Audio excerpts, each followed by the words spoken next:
नमस्कार। आज हम बात करेंगे इतिहास के एक ऐसे रहस्यमय सिद्ध गुरु की जिनका जीवन किसी पहेली से कम नहीं था। उनका नाम था शबरपा। तो चलिए इनकी दिलचस्प कहानी को जानते हैं।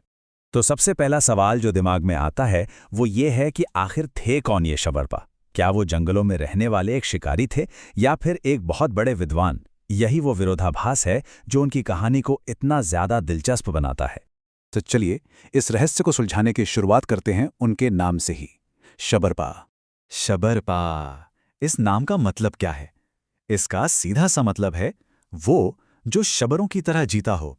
और शबर कौन थे? शबर एक प्राचीन शिकारी जनजाति थी। तो जाहिर है नाम से तो यही लगता है कि भाई इनका ताल्लुक तो जंगल और शिकार से ही रहा होगा। मतलब ये नाम सुनते ही दिमाग में एक तस्वीर बनती है, एक ऐसे इंसान की जो शहर, सभ्यता और ज्ञान इन सब से बहुत दूर कहीं जंगल में रह रहा हो। तो ये शिकारी वाली बात और भी पक्की लगने लगती है। लेकिन कहानी में एक बहुत बड़ा ट्विस्ट है। असल में अब जो पता चलने वाला है वो इनकी पहचान को पूरी तरह से पलट कर रख देगा। तो ये देखिए, एक तरफ तो उनकी पहचान है एक शबर की, यानी एक शिकारी की, और दूसरी तरफ है एक ऐसी सच्चाई जो हैरान कर देती है। वो कोई और नहीं बल्कि विश्व प्रसिद्ध विक्रमशिला यूनिवर्सिटी के प्रिंसिपल थे। सोचिए, एक शिकारी और एक यूनिवर्सिटी का प्रिंसिपल, एक ही इंसान। और हाँ, ये कोई सुनी सुनाई कहानी नहीं है, इसके पीछे पक्के ऐतिहासिक सबूत हैं। उनका समय था लगभग 780 एडी का, मतलब राजा धर्मपाल के दौर में। वो मगध के एक क्षत्रिय परिवार में पैदा हुए थे। उनके गुरु थे महान सिद्ध सरहपा और उनके शिष्य थे लुइपा। तो ये सारी जानकारी उन्हें इतिहास में एक मजबूत जगह देती है। तो सवाल ये उठता है कि एक शिकारी की तरह जीने वाले इस यूनिवर्सिटी हेड ने आखिर दुनिया को दिया क्या? उनकी असली पहचान सिर्फ उनके पद से नहीं बल्कि उनके काम से, उनकी रचनाओं से है। उनकी विद्वत्ता का सबसे बड़ा सबूत है उनका लिखा हुआ साहित्य। उन्होंने चर्यापद, महामुद्रा, ब्रजगीति और शून्यता दृष्टि जैसे कमाल के ग्रंथ लिखे हैं।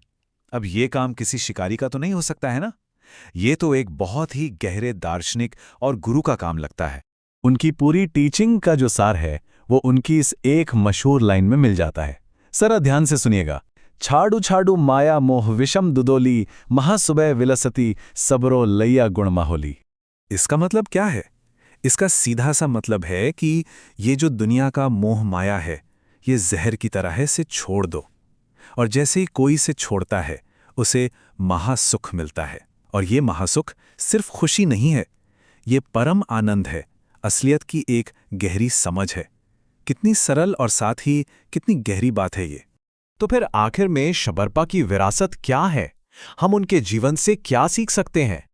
देखिए, शबरपा का जीवन ना दो अलग अलग दुनियाओं के बीच एक पुल की तरह है।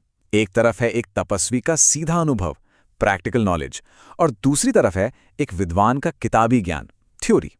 शायद उनका वो शिकारी वाला जीवन हमें यही बताने का एक तरीका था कि असली ज्ञान सिर्फ किताबों में नहीं मिलता, वो प्रकृति में, जिंदगी के सीधे अनुभव में भी मिलता है। उन्होंने ये साबित किया कि ये दोनों रास्ते, अनुभव और ज्ञान, एक ही मंजिल पर जाकर मिलते हैं। और आखिर में उनका जीवन हमारे सामने एक बहुत बड़ा सवाल छोड़ जाता है कि सच्चा ज्ञान आखिर है कहाँ, किताबों में या फिर जिंदगी के अनुभवों में। शायद शबरपा हमें यही सिखाते हैं कि जवाब किसी एक में नहीं बल्कि इन दोनों के बैलेंस में, इनके संतुलन में ही छिपा है।